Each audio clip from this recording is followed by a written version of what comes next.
Un hombre rico decidió comprar todos los helados que un niño vendía solo en un parque, pero cuando fue a recibir el cambio, vio en la cartera del niño una foto de su esposa, que había fallecido hace 6 años. El hombre se quedó paralizado, ya con las manos temblorosas, mientras contemplaba la imagen descolorida de Elisa. Aquella sonrisa inconfundible que lo había acompañado por décadas ahora estaba allí, entre las manos callosas de un niño de la calle. El chico notó el cambio en el semblante del hombre y retrocedió un paso, confundido. «¿Está bien, señor?», preguntó, cerrando rápidamente la cartera desgastada. Eduardo no podía responder. ¿Cómo había llegado esa foto hasta allí? ¿Qué conexión podría tener aquel niño con la mujer que él había perdido en la tragedia que destruyó no solo su corazón, sino también todos los vestigios materiales que probaban que Elisa había existido? El Mercedes-Benz negro se deslizó suavemente por las calles de la ciudad como una sombra silenciosa. Eduardo Méndez miró por la ventana polarizada, observando sin ver realmente a la gente que caminaba apresurada por las aceras. Hombres y mujeres con café en mano, estudiantes con mochilas, madres empujando carriolas, todos con algún lugar a donde ir, alguien esperando por ellos. «¿A qué hora es la reunión con los inversionistas japoneses, señor?», preguntó Carlos desde el asiento del conductor, ajustando el espejo retrovisor para ver a su jefe. «A las 10», respondió Eduardo secamente, sin apartar la mirada de la ventana. Su voz sonaba cansada, como si las palabras requirieran un esfuerzo físico. Carlos asintió y volvió a concentrarse en el camino. Después de 25 años trabajando para Eduardo, sabía que las mañanas eran momentos de silencio, especialmente desde que Elisa se había ido. El edificio de Méndez Hospitality Group se alzaba imponente en el centro financiero, 52 pisos de vidrio y acero que reflejaban el cielo azul de aquella mañana de verano. Eduardo ajustó su corbata por costumbre, mientras el ascensor lo llevaba directamente al último piso. Al abrirse las puertas, su asistente ya lo esperaba con una tableta en mano. «Buenos días, señor Méndez». Le dejé los informes financieros en su escritorio. «La señorita Torres de Marketing necesita su aprobación para el diseño del evento del aniversario, y el señor Rodríguez llamó para confirmar su asistencia a la cena benéfica del viernes». Eduardo caminó hacia su oficina sin reducir el paso, asintiendo mecánicamente mientras la joven lo seguía, hablando a toda velocidad. «Cancela lo de la cena. Envía una donación doble de lo que teníamos previsto». La asistente se detuvo, su expresión revelando una mezcla de sorpresa y resignación. «Como usted diga, señor». La oficina de Eduardo ocupaba toda la esquina del edificio, con ventanales del piso al techo que ofrecían una vista panorámica de la ciudad. Elegante, minimalista y fría, igual que el hombre que la ocupaba, se sentó en su sillón de cuero italiano y encendió la computadora. Otro día, idéntico al anterior. A las 2 de la tarde, después de revisar contratos y tener 3 videoconferencias, Eduardo sintió un dolor punzante en las sienes. Se quitó los lentes y masajeó el puente de la nariz. El café de su taza ya estaba frío, intacto. No recordaba cuándo había sido la última vez que había comido algo que realmente disfrutara. Su teléfono vibró con un mensaje. Era su hermana menor. «Recuerda que hoy hace 6 años, Eduardo. ¿Quieres que pase por ti? No deberías estar solo». Eduardo bloqueó la pantalla sin responder. Claro que recordaba qué día era. Cada minuto de cada día, recordaba que Elisa ya no estaba. No necesitaba un mensaje para avivarle la memoria. Se levantó abruptamente y tomó su saco. «Voy a salir», le dijo a su asistente al pasar junto a su escritorio. «Cancela todo lo que tenga para hoy». «Pero señor, la videoconferencia con Londres». Dije todo. El parque quedaba a solo 3 cuadras del edificio corporativo. Eduardo caminó con las manos en los bolsillos, sintiendo el calor del sol en su rostro. Había evitado este lugar durante años. El parque había sido el refugio favorito de Elisa. Venían cada domingo, ella con su cámara fotográfica, capturando momentos de vida que Eduardo nunca entendió completamente. Ya la belleza está en lo cotidiano, Eduardo, solía decirle mientras fotografiaba a un anciano alimentando palomas o a niños jugando en los columpios. Es lo que nos hace humanos. Eduardo se sentó en una banca bajo un roble, el mismo donde solían sentarse juntos.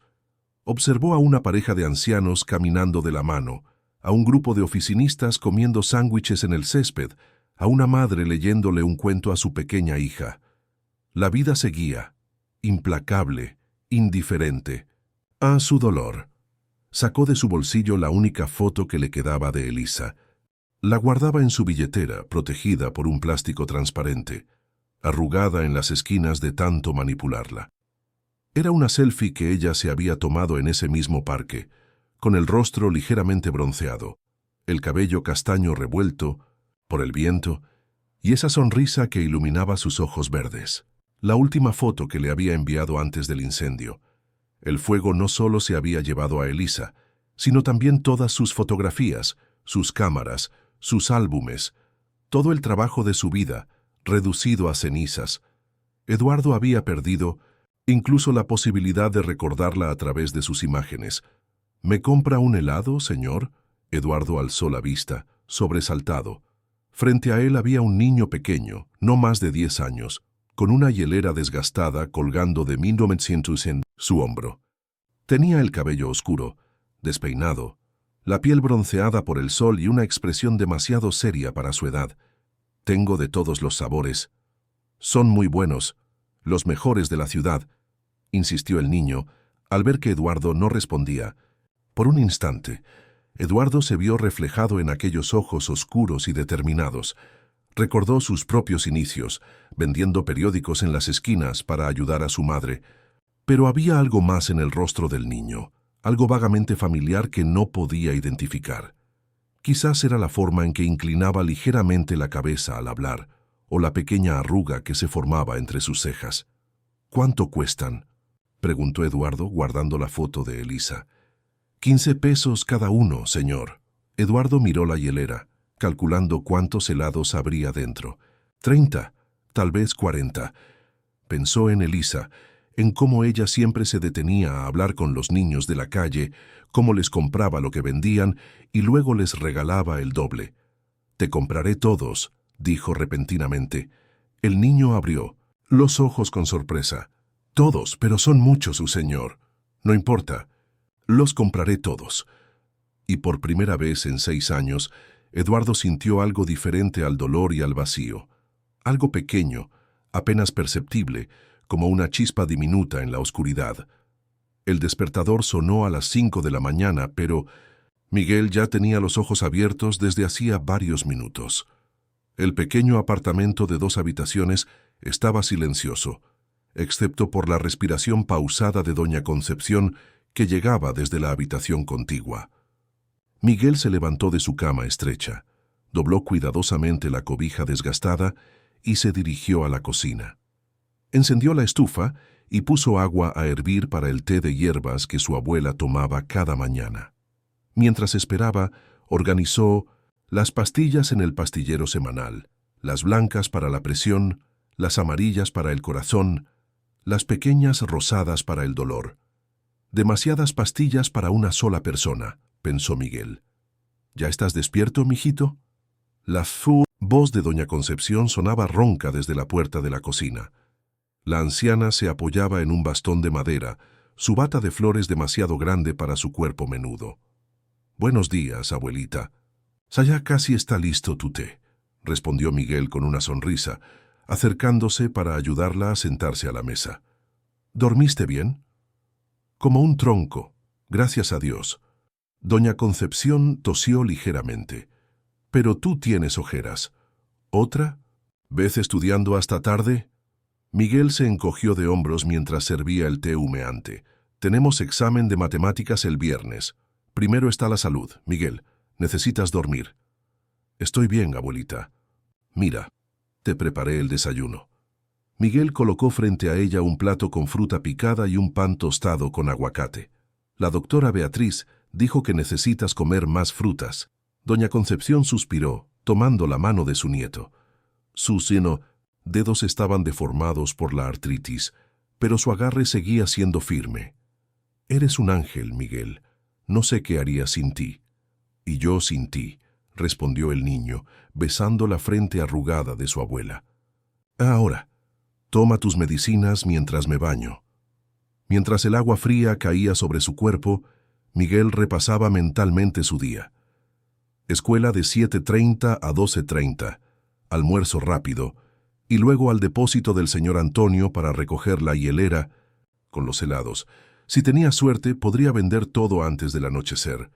Al salir del baño, encontró a su abuela sentada en el sofá con una caja de cartón desgastada sobre su regazo. «¿Qué estás buscando, abuelita?» «Nada importante», respondió ella, pero su voz tembló ligeramente. Solo revisaba algunas fotos viejas. Miguel se sentó junto a ella. Dentro de la caja había algunas fotografías descoloridas, cartas atadas con una cinta desvanecida y un sobre de papel manila. «¿Son fotos de mamá?» Doña Concepción cerró la caja rápidamente. «Algunas, sí. Pero ya es tarde, Miguel. Vas a perder el autobús». El niño quiso insistir, pero la expresión de su abuela le indicó que era mejor no hacerlo. Siempre era así cuando preguntaba por su madre. Retazos de información, respuestas evasivas, y luego ese silencio pesado que lo llenaba todo. «Te quiero, abuelita. No olvides tomar las pastillas del mediodía. Dejé tu almuerzo en el refrigerador, solo tienes que calentarlo. Ve, con Dios, mijito, ten cuidado». El autobús iba lleno como siempre. Miguel se aferró a la barra metálica mientras observaba la ciudad despertar a través de la ventana empañada. Las calles del centro, limpias y ordenadas, contrastaban con su barrio de edificios viejos y calles estrechas. La escuela pública a la que asistía era un edificio de concreto gris con ventanas pequeñas y un patio reducido. Miguel llegó justo cuando sonaba la campana. «¡Santos! Otra vez llegando sobre la hora», exclamó el profesor Ramírez, un hombre de mediana edad con bigote espeso. «Lo siento, profesor, no volverá a pasar». Las clases transcurrieron con normalidad. Miguel era un estudiante aplicado, especialmente en ciencias. Soñaba con ser médico algún día, para poder cuidar de personas como su abuela sin depender de la caridad ajena. Durante el recreo, mientras los otros niños jugaban fútbol, Miguel se sentó bajo un árbol con su libro de biología. No era que no le gustara jugar, simplemente no tenía tiempo que perder. «Oye, Santos, ¿vendes helados hoy?» Un niño mayor, Javier, se acercó con su grupo de amigos.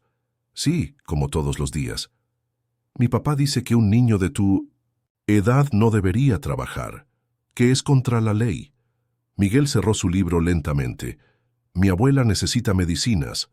Y las medicinas cuestan dinero, pues mi papá dice». «Tu papá no tiene que preocuparse por eso, ¿verdad?», interrumpió Miguel, poniéndose de pie. «Porque tiene un buen trabajo y seguro médico para toda tu familia».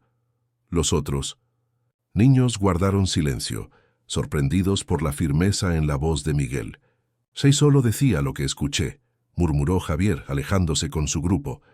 Después de clases, Miguel tomó otro autobús hasta el depósito de helados del señor Antonio, un edificio pequeño con un letrero desgastado. «Llegas temprano. Oigan a Miguel». El señor Antonio, un hombre de 60 años con brazos fuertes y sonrisa amable, estaba cargando cajas de cartón en su camioneta. «Hoy quiero ir al Parque Central. Hay un festival de arte o algo así. Pensé que podría vender más». «Buena idea, muchacho». «Toma, hoy te daré helados premium. Son más caros, pero la comisión también es mejor». Miguel recibió la hielera con entusiasmo. Era pesada, pero estaba acostumbrado. «Gracias, señor Antonio. Le prometo que venderé todos. Sé que lo harás. Eres mi mejor vendedor». El hombre mayor le dio una palmada en el hombro. «¿Cómo sigue tu abuela?» «Igual», respondió Miguel, su sonrisa desvaneciéndose por un momento. «La medicina nueva es muy cara. Si necesitas un adelanto...» «No, gracias, estamos bien». Miguel se ajustó la correa de la hielera al hombro, «pero agradezco la oferta». El parque central estaba lleno de gente cuando Miguel llegó. Familias paseando, oficinistas en su hora de almuerzo, turistas tomando fotos. El niño caminó entre la multitud, anunciando sus helados con voz clara. Las horas pasaron y aunque había vendido bastante, aún quedaban muchos helados. En la hielera, el sol comenzaba a declinar y con él la afluencia de gente en el parque. Miguel se sentó en una banca para descansar un momento, sacando de su bolsillo la vieja cartera de cuero que guardaba como un tesoro. Dentro había unos billetes cuidadosamente doblados, su credencial escolar y, lo más importante, una fotografía desgastada de una mujer joven sonriendo a la cámara. Miguel pasó sus dedos sobre la imagen, como había hecho miles de veces. «Hoy fue un buen día, mamá», susurró. «Pero necesito vender más, por la abuelita». Fue entonces cuando notó a aquel hombre elegante sentado solo bajo un árbol, mirando una fotografía con expresión perdida. Había algo en su rostro, una tristeza tan profunda que Miguel pudo reconocerla inmediatamente. Era la misma que veía en su propio reflejo cada vez que pensaba en su madre. Con la hielera al hombro, Miguel respiró hondo y caminó hacia él.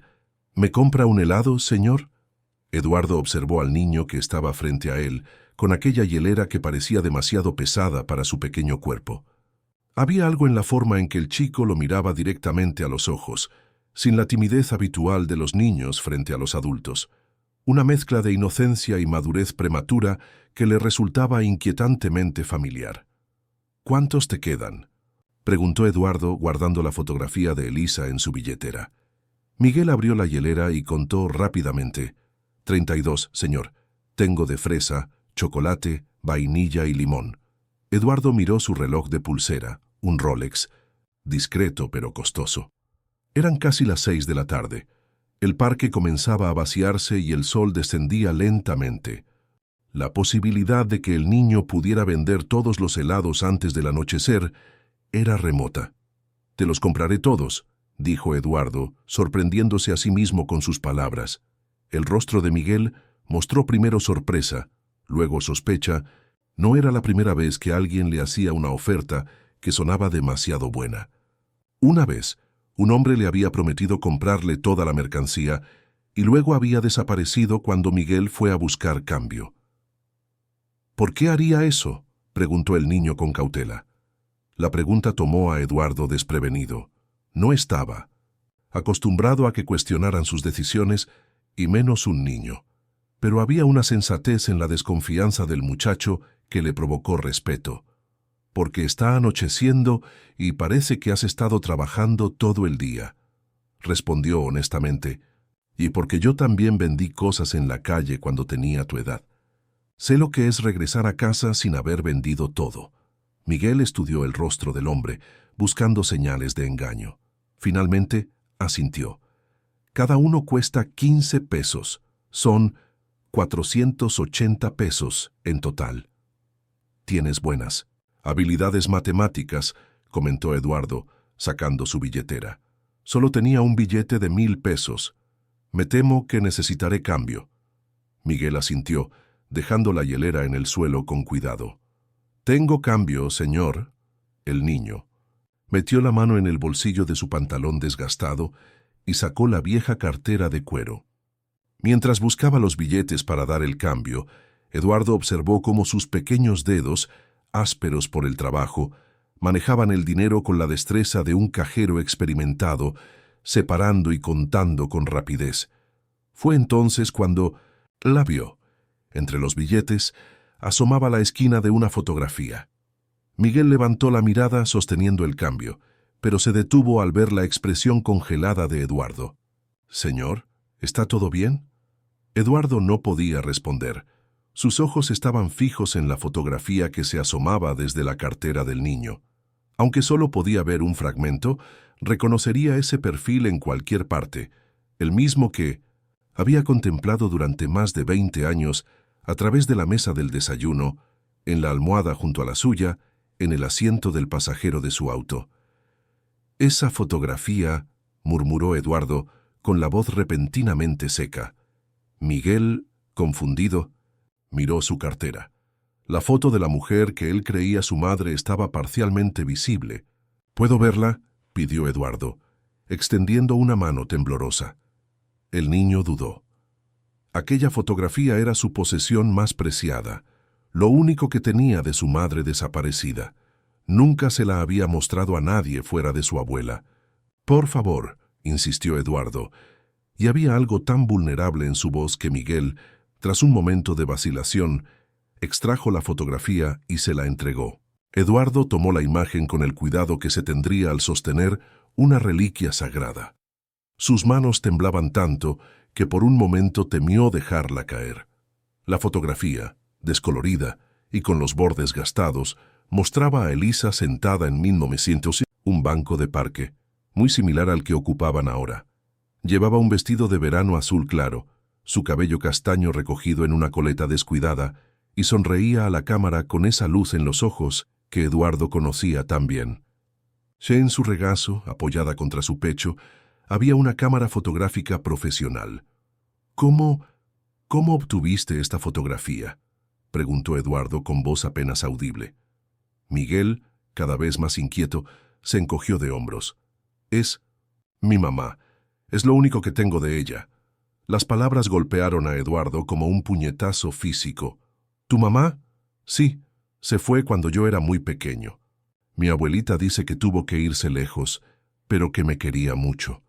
Eduardo volvió a mirar la fotografía, buscando alguna señal de que estuviera equivocado, de que esta mujer solo se parecía extraordinariamente a Elisa. Pero era ella, sin duda alguna. Los mismos ojos verde oliva, la misma pequeña cicatriz en la barbilla, producto de una caída en bicicleta cuando tenía 12 años. La misma manera de sonreír, ligeramente torcida hacia la izquierda. ¿Cómo se llamaba tu madre? La pregunta salió como un susurro. Teresa, respondió Miguel con naturalidad. Teresa Santos. Eduardo frunció el ceño, confundido. El nombre no coincidía, no tenía sentido. Pero la mujer de la fotografía era indiscutiblemente Elisa. Sacó su propia billetera y extrajo la única foto que tenía de ella, colocándola junto a la de Miguel.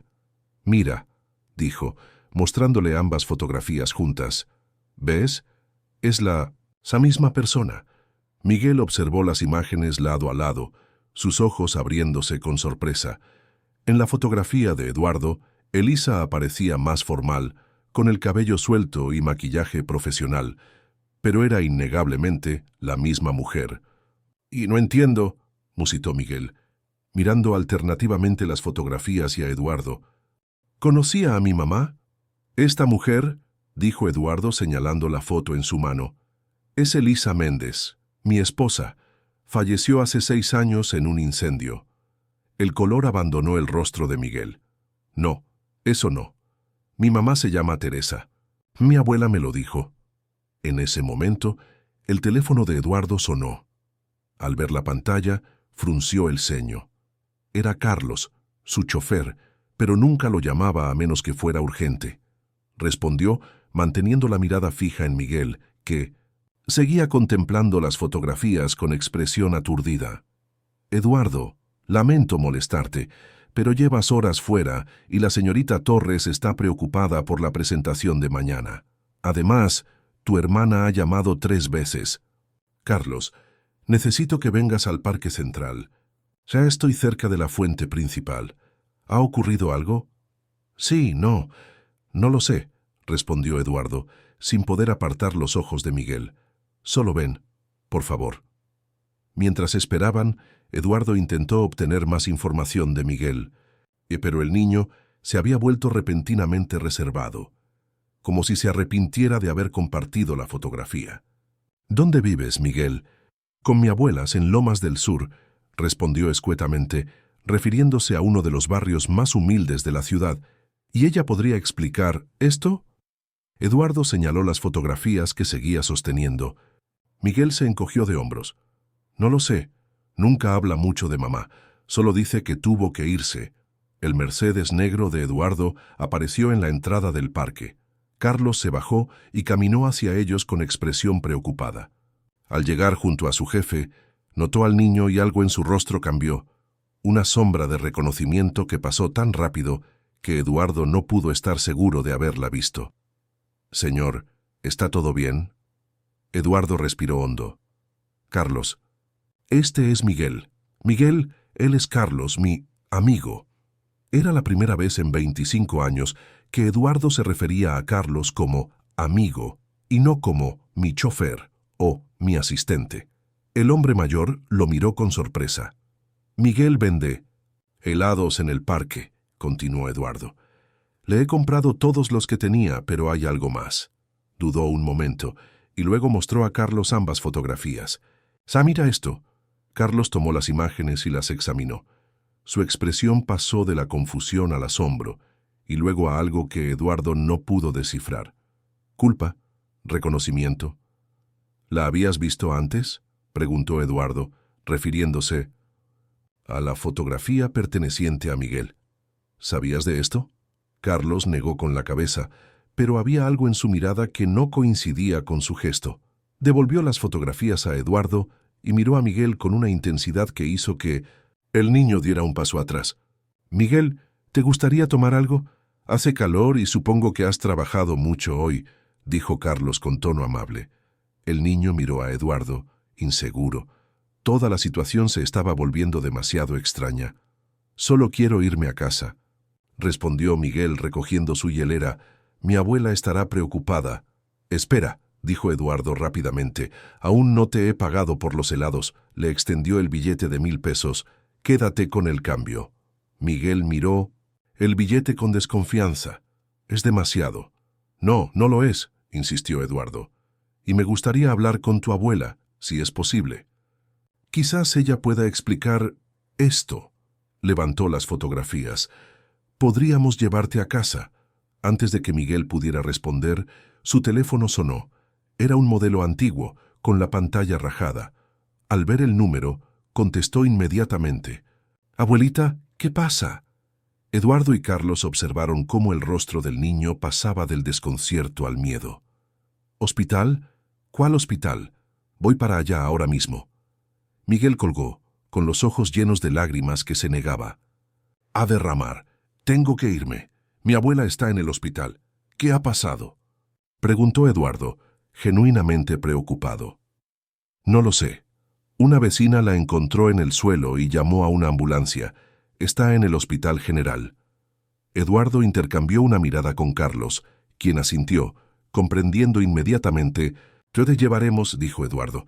«Es lo menos que podemos hacer». Miguel dudó. La suspicacia luchaba con la urgencia en su rostro. Finalmente, asintió. «Está bien, gracias». Mientras caminaban hacia el auto, Eduardo volvió a mirar las fotografías en su mano. La coincidencia era demasiado grande para ser casual. Elisa, su Elisa, de alguna manera estaba conectada con este niño. Pero, ¿cómo? ¿Y por qué nunca le había hablado de él?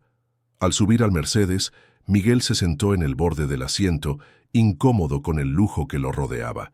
Eduardo observó su perfil y, por un instante, le pareció ver un destello de Elisa, en la forma en que el niño fruncía ligeramente el ceño al estar preocupado. «Todo estará bien», le aseguró Eduardo, aunque no estaba convencido de ello. Nada estaba bien. El mundo tal como lo conocía se había vuelto a desestabilizar, igual que 6 años atrás, cuando recibió la llamada sobre el incendio. Pero esta vez, en lugar de sentir que perdía algo, tenía la extraña sensación de haber encontrado una pieza de un rompecabezas que no sabía que estaba armando. «Llegaremos pronto al hospital», añadió Carlos, mirando a Miguel por el espejo retrovisor con una expresión imposible de descifrar. El automóvil se deslizó silenciosamente por las calles de la ciudad, llevando a sus 3 ocupantes hacia un encuentro que cambiaría sus vidas para siempre. El Hospital General era un edificio antiguo de 6 pisos, con paredes de un blanco descolorido y un perpetuo olor a desinfectante. Eduardo, Carlos y Miguel atravesaron las puertas automáticas de la entrada principal, donde una multitud de personas esperaba atención en la sala de emergencias. «Buscaré información sobre tu abuela», dijo Eduardo, dirigiéndose hacia el mostrador de recepción. Su presencia imponente y su traje caro provocaron un efecto inmediato en la recepcionista, quien dejó de teclear en su computadora para prestarle atención. «Estoy buscando a la señora Concepción. ¿Cuál es su apellido completo?», preguntó Eduardo volteando hacia Miguel. «Santos, Concepción Santos», respondió el niño, observando ansiosamente a su alrededor. El hospital le producía un miedo casi instintivo, con sus luces fluorescentes y el sonido constante de las máquinas. La recepcionista tecleó el nombre en su computadora. «La paciente está en observación. Tercer piso, área de cardiología». Mientras subían, en el ascensor, Miguel permanecía callado, con la mirada fija en el suelo. Eduardo, por su parte, no podía dejar de mirarlo, buscando en su rostro cualquier rasgo que le recordara a Elisa. «Mi abuela va a estar bien, ¿verdad?», preguntó Miguel de repente, su voz quebrándose ligeramente. Eduardo se sorprendió, al sentir un nudo en la garganta. La vulnerabilidad en la voz del niño despertó en él un instinto protector que creía olvidado. «Haremos todo lo posible para asegurarnos de eso», respondió colocando por primera vez una mano sobre el hombro de Miguel. Al llegar al tercer piso, una médica de mediana edad los recibió. Tenía el cabello negro recogido en un moño, apretado, y unas gafas que le resbalaban por la nariz. «¿Familiares de la señora Santos?», preguntó consultando su tabla. «Yo soy su nieto», se adelantó Miguel. «¿Cómo está mi abuela?».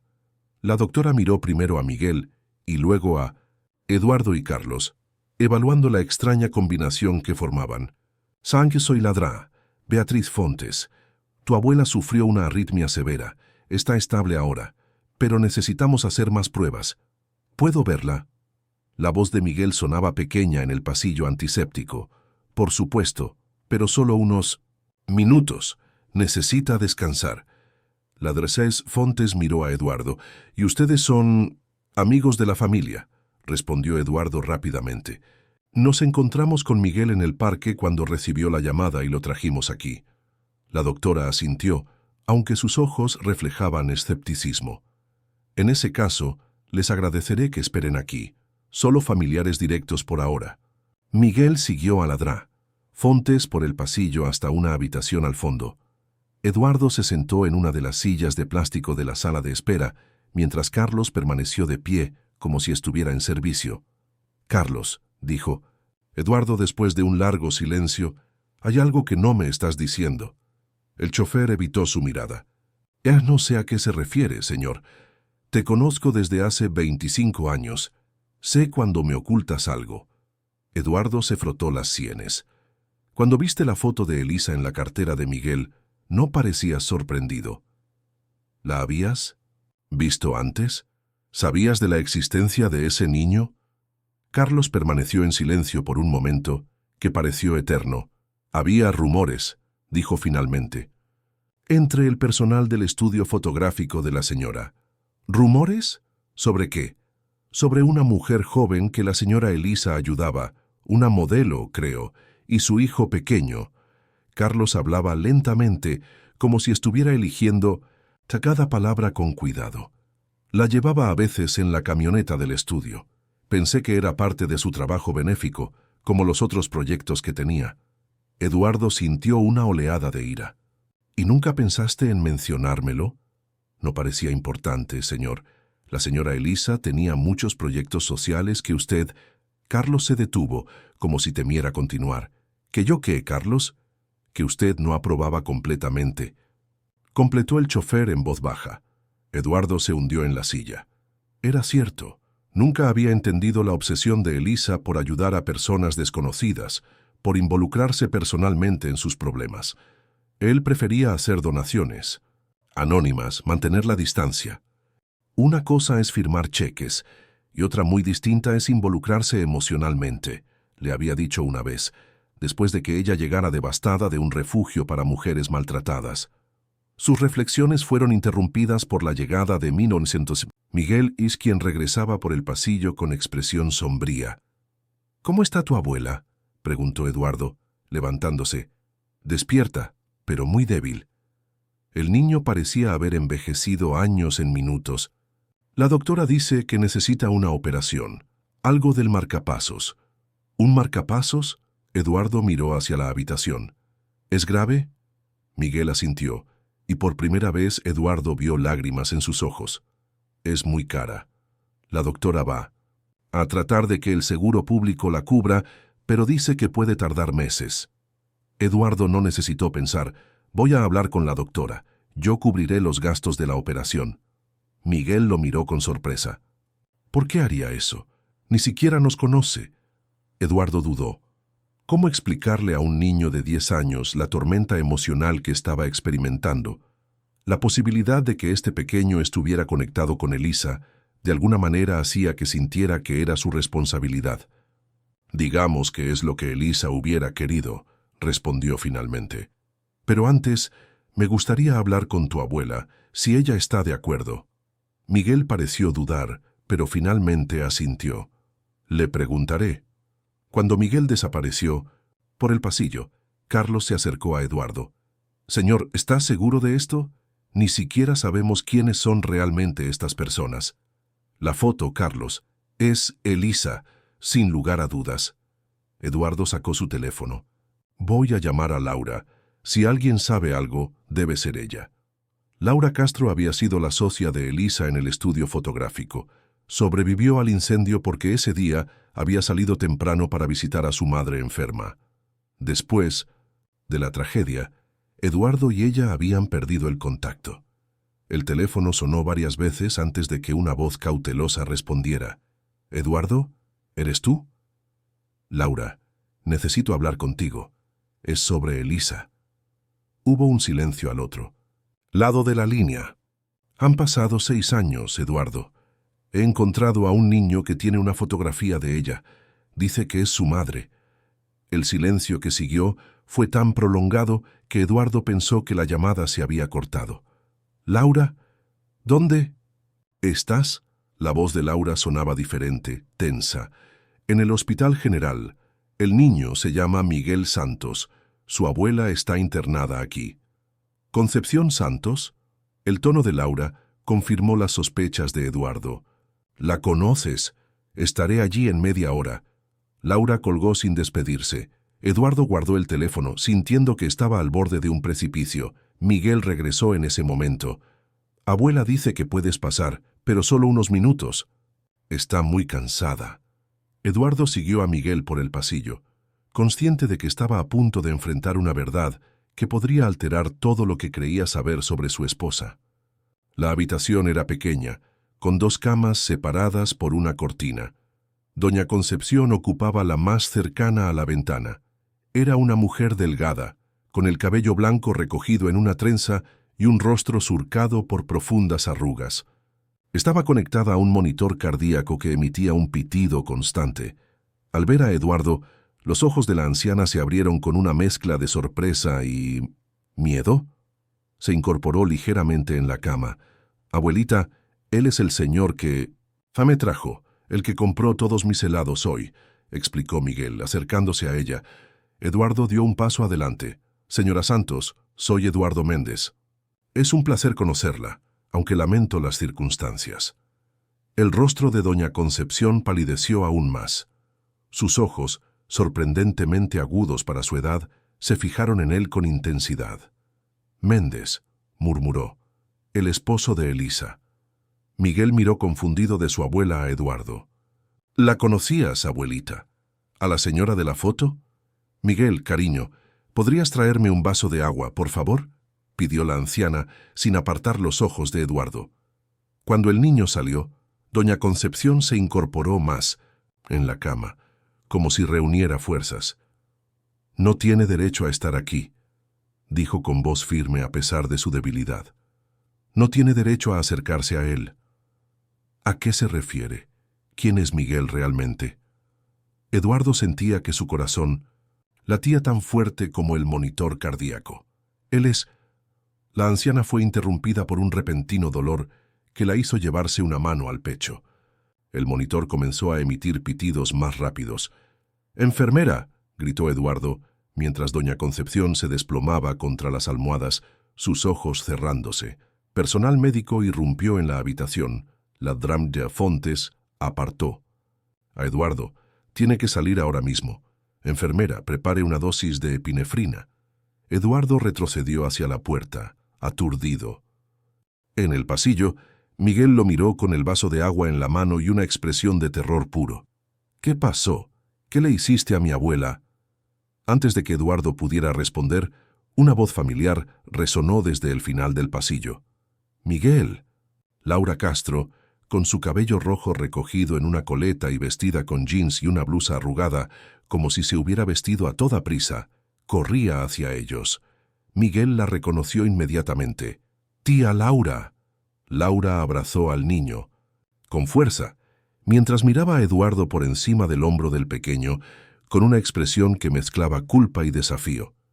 «Es hora de que sepas la verdad, Eduardo», dijo Laura. «Sobre Elisa, sobre Miguel, sobre todo». La cafetería del hospital estaba casi vacía a esa hora de la noche. Las luces fluorescentes zumbaban suavemente sobre las mesas de fórmica blanca. Eduardo, Laura y Carlos se sentaron en un rincón alejado, mientras Miguel permanecía en el pasillo del tercer piso esperando noticias sobre su abuela. La drapecia Fontes había logrado estabilizarla, pero la situación seguía siendo delicada. Eduardo observó a Laura. Los años habían dejado su huella en ella.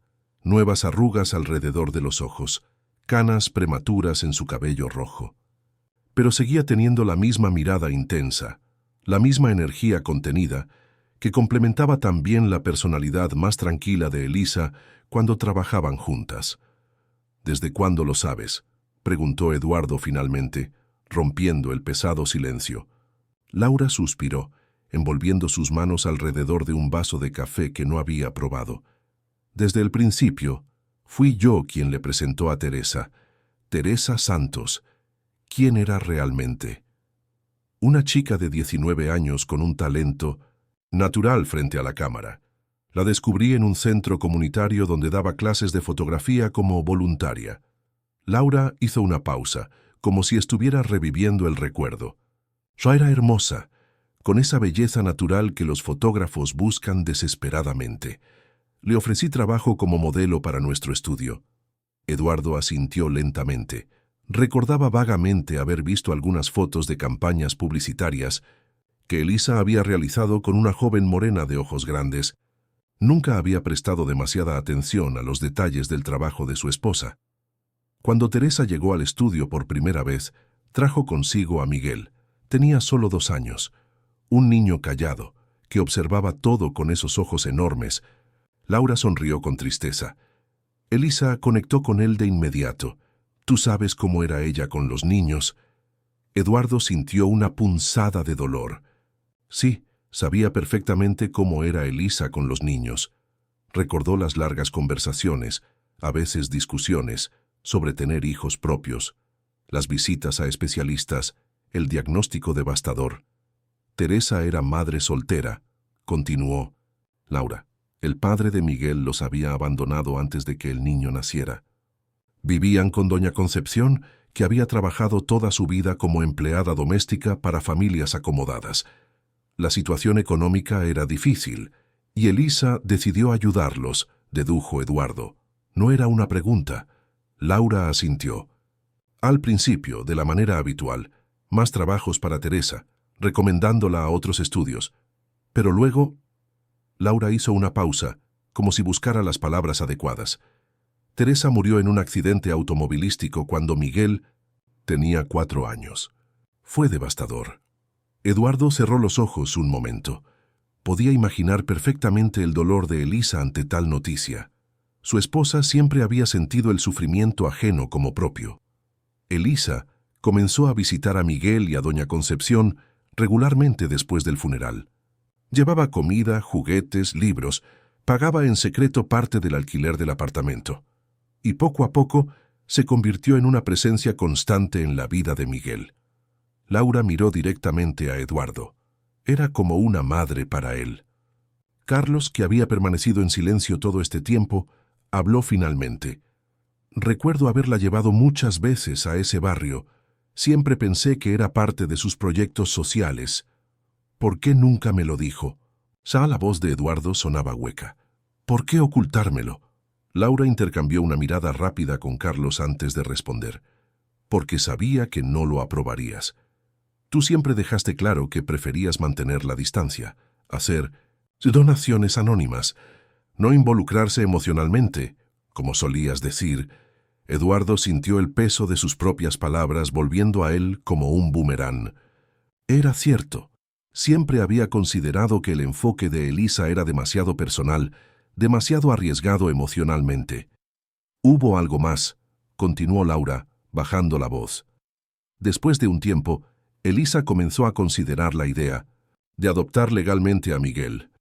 Eduardo levantó la mirada sorprendido. ¿Adoptar? Sí. Habló con doña Concepción sobre la posibilidad. La anciana estaba envejeciendo, preocupada por el futuro de Miguel si algo le pasaba a ella. Elisa consultó con abogados, investigó el proceso. Laura hizo una pausa. Pero tenía miedo de cómo reaccionarías tú. El silencio que siguió fue denso, cargado de recriminaciones no expresadas. Eduardo recordó las últimas semanas antes del incendio.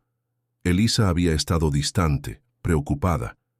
Había intentado iniciar varias conversaciones que él, absorto en la expansión de su cadena hotelera en Asia, había postergado constantemente. El día del incendio, comenzó Eduardo, sin estar seguro de querer escuchar la respuesta. Elisa estaba reuniendo todos los documentos sobre Miguel, fotografías, informes de trabajadores sociales, formularios de adopción preliminares. Los ojos de Laura se llenaron de lágrimas. Iba a hablarte esa noche, a contarte toda la verdad. Había ensayado su discurso conmigo esa misma mañana. Eduardo sintió que el mundo se detenía. Todos estos años había vivido con la versión oficial, un cortocircuito, un incendio accidental, una tragedia impredecible. Pero ahora, una nueva posibilidad se abría paso en su mente. ¿Estás diciendo que el incendio no fue completamente accidental?, completó Laura. El estudio tenía problemas eléctricos desde hacía meses. Elisa te había pedido varias veces que autorizaras la renovación del sistema eléctrico. Eduardo recordó vagamente esas conversaciones. Siempre había considerado que Elisa exageraba, que los técnicos de mantenimiento estaban tratando de cobrar por trabajos innecesarios. Ese día había una tormenta eléctrica, continuó Laura. Los equipos viejos no resistieron las fluctuaciones de voltaje. Elisa estaba organizando los archivos de Miguel en la oficina del fondo, lejos de la salida principal. Un nudo se formó en la garganta de Eduardo. Todo este tiempo había tratado de bloquear los detalles sobre cómo murió Elisa, concentrándose únicamente en el hecho de que ya no estaba. Según los bomberos, intentó salvar algo antes de salir. Volvió a entrar cuando las llamas ya se habían extendido. Laura se secó una lágrima. Encontraron su cuerpo cerca del archivo principal. Estaba abrazando una caja metálica. «Los documentos de Miguel», murmuró Eduardo, sintiendo que cada palabra le desgarraba por dentro. Laura asintió. Y todas las fotografías que había tomado de él. Elisa era muy cuidadosa con su privacidad. Nunca guardaba copias digitales de esas fotos, solo impresiones físicas que mantenía en el estudio. Eduardo cubrió su rostro con las manos. Todo encajaba ahora. La distancia de Elisa en esos últimos días, su insistencia en hablar de algo importante, las llamadas misteriosas que terminaban abruptamente cuando él entraba en la habitación. Después del incendio, intenté contactar con doña Concepción, dijo Laura. Pero habían tenido que mudarse porque no podían pagar el alquiler sin la ayuda de Elisa. Me tomó meses encontrarlos de nuevo. Para entonces, Miguel ya había comenzado a vender dulces en las calles para ayudar con los gastos. ¿Y nunca pensaste en decírmelo? La voz de Eduardo temblaba entre la tristeza y la rabia. Lo intenté, Eduardo. Te llamé varias veces en los meses después del funeral, pero estabas ausente. Te habías encerrado en tu trabajo, en tu dolor. Y cuando finalmente logré que me recibieras en tu oficina, me dijiste claramente que no querías hablar de Elisa, que necesitaba seguir adelante. Eduardo recordaba vagamente esa conversación. Había sido brusco con Laura, incapaz de soportar la presencia de alguien que le recordara tan vívidamente a su esposa. Un silencio pesado cayó sobre la mesa. Afuera, la noche había envuelto completamente la ciudad. Las luces del hospital brillaban como faros en la oscuridad. ¿Y ahora qué?, preguntó Carlos finalmente, rompiendo el silencio. Eduardo se enderezó en su silla. Por primera vez en 6 años, sentía algo diferente al entumecimiento que había dominado su existencia. Era una mezcla dolorosa de culpa, arrepentimiento y sorprendentemente propósito. Ahora, dijo con voz firme, voy a hacer lo que debería haber hecho hace 6 años. Voy a cumplir el último deseo de Elisa. Los días siguientes pasaron en una bruma de actividad.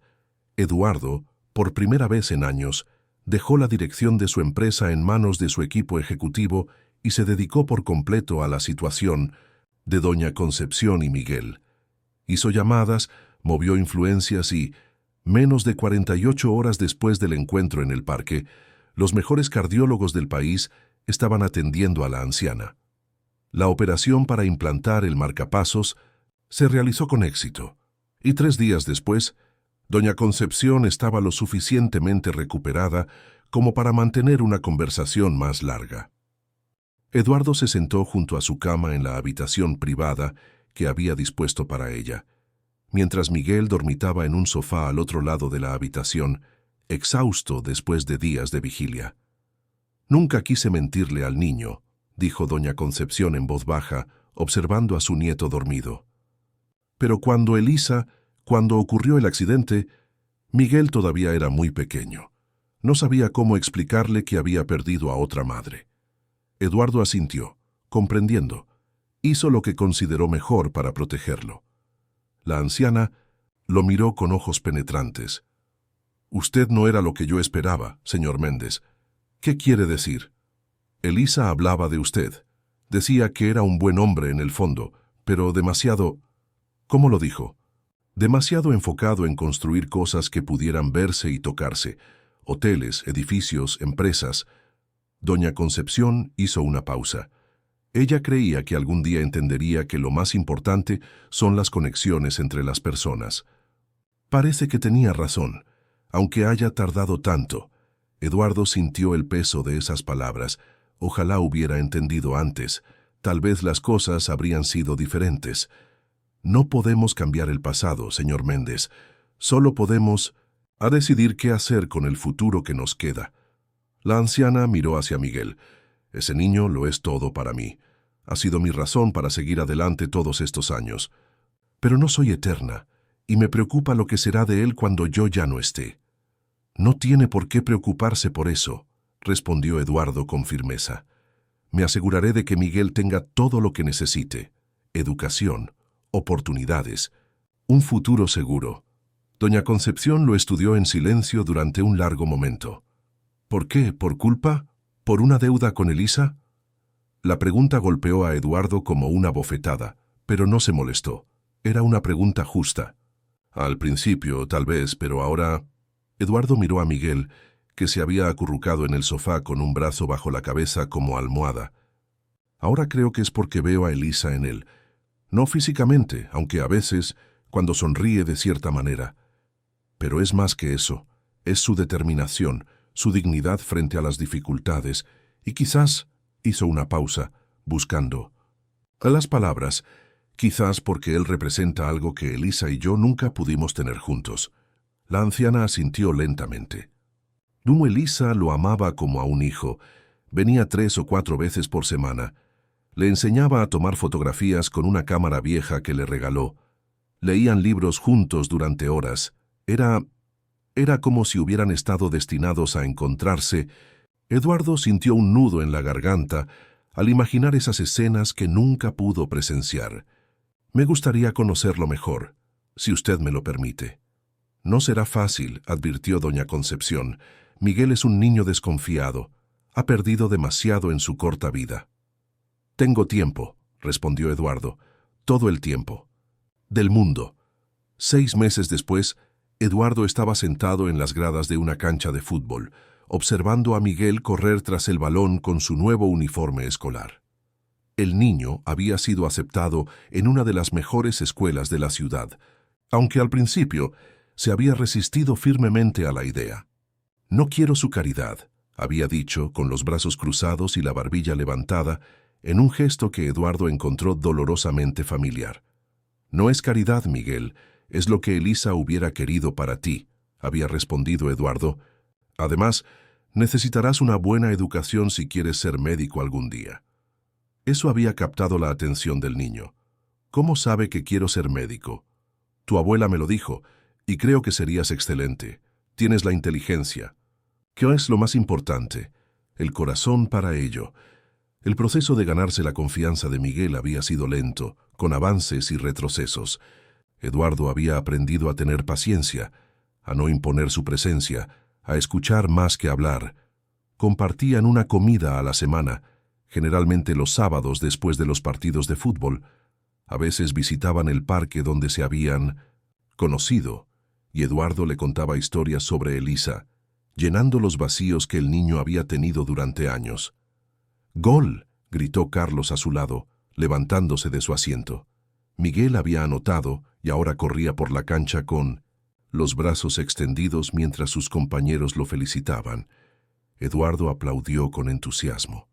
Miró a su alrededor, a las familias reunidas para apoyar a sus hijos, y se dio cuenta de que, por primera vez en mucho tiempo, se sentía parte de algo más grande que sí mismo. Doña Concepción, sentada a su otro lado, con un chal sobre los hombros a pesar del día cálido, sonreía con orgullo. Su salud había mejorado considerablemente y había aceptado mudarse junto con Miguel a un apartamento más amplio y cómodo, cercano tanto a la nueva escuela como al hospital, donde continuaba su tratamiento. «Lo está haciendo bien», comentó la anciana, refiriéndose no solo al partido, sino a todo lo demás. Eduardo asintió. «Todos lo estamos haciendo bien». Al terminar el partido, Miguel corrió hacia ellos, con el rostro sudoroso y una sonrisa radiante. «¿Vieron eso? Fue un golazo». «Impresionante», exclamó Eduardo, levantando la mano para chocarla con la del niño, un gesto que habían comenzado a compartir recientemente. «La próxima semana tenemos la final del torneo», dijo Miguel, sentándose junto a su abuela y tomando agua de una botella. «¿Vendrán a verme?» «No me lo perdería por nada del mundo», respondió Eduardo. Era una frase que había comenzado a usar con frecuencia, y lo decía en serio cada vez.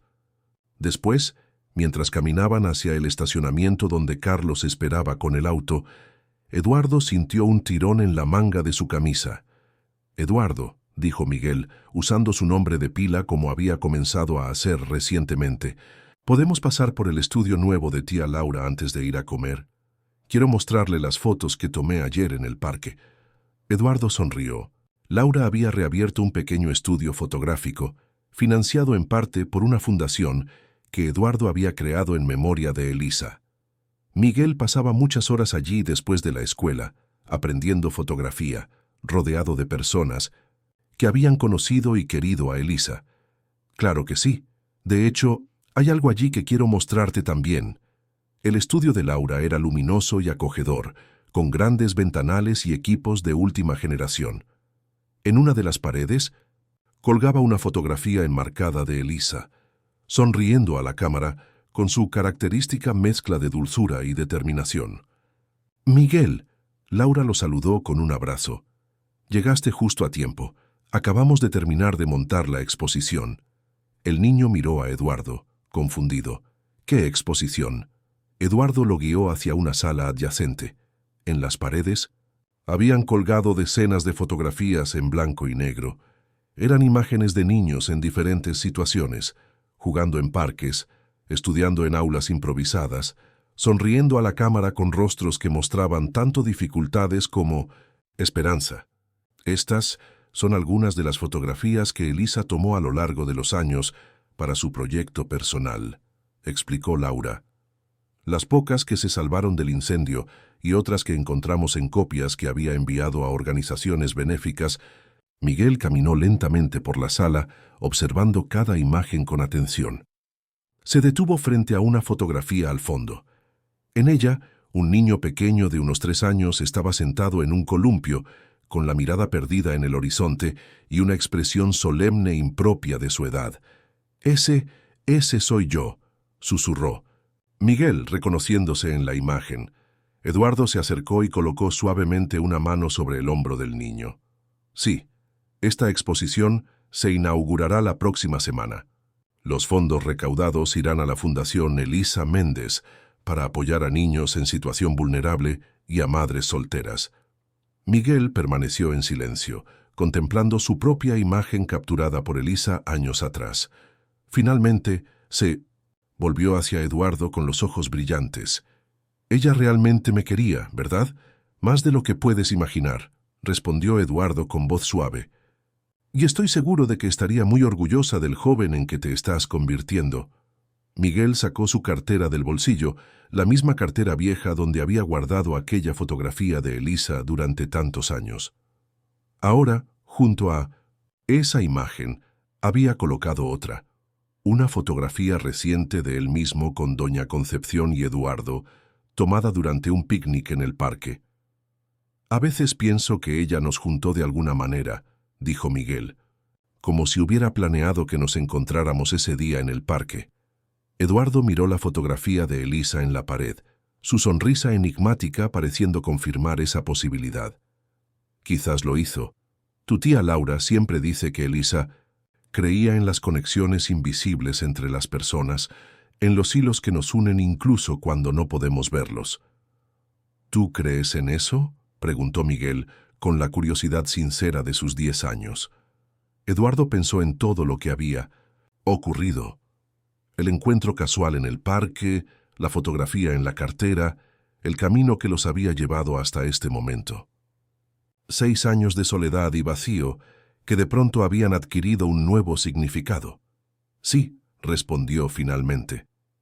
«Creo que algunas personas dejan una huella tan profunda en nuestras vidas que siguen guiándonos incluso cuando ya no están». Salieron juntos del estudio, hacia la luz brillante de una tarde de primavera. Eduardo miró al cielo azul y, por primera vez en mucho tiempo, sintió una profunda paz. No había olvidado a Elisa, nunca lo haría, pero ahora su memoria era una presencia cálida, no una ausencia dolorosa. «¿Hambriento?», preguntó a Miguel mientras caminaban hacia el auto donde Carlos y doña Concepción esperaban. «Muerto de hambre», respondió el niño con entusiasmo. «¿Podemos ir por hamburguesas?». Eduardo sonrió. «Por supuesto». Es sábado, día de celebración, y mientras caminaban lado a lado bajo el sol, Eduardo tuvo la certeza de que, de alguna manera, Elisa caminaba con ellos, uniendo los hilos rotos de sus vidas en un nuevo diseño, inesperado pero perfecto, a su manera.